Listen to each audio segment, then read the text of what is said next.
Blo, combien de mises de fonds je dois mettre pour l'achat de ma première maison? S'il y a quelqu'un qui t'a dit que tu n'as pas besoin de mettre de mise de fonds pour ton financement, cette personne-là te niaise. OK?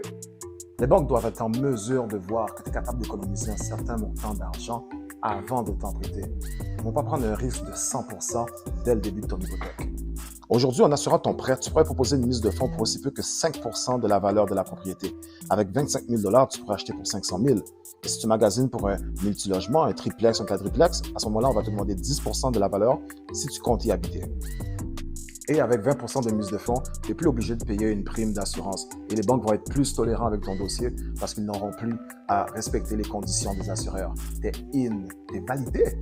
Si tu as économisé ton cash down, il doit avoir une historique de 3 mois minimum dans ton compte de banque. Sinon, ça peut se compliquer parce que tu dois démontrer d'où provient cet argent.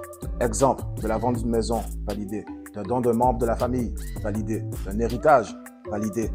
D'une soirée au casino, tu n'es pas qualifié. Grâce à Dieu, il y a des prêteurs qui vont quand même autoriser des mises de fonds non traditionnelles comme des prêts personnels, des prêts réels, du crédit. Et il y a le gouvernement qui offre des programmes pour t'aider avec la mise de fonds. Tu veux en savoir plus pour être validé? Appelle-moi ou je t'en parle dans la prochaine vidéo.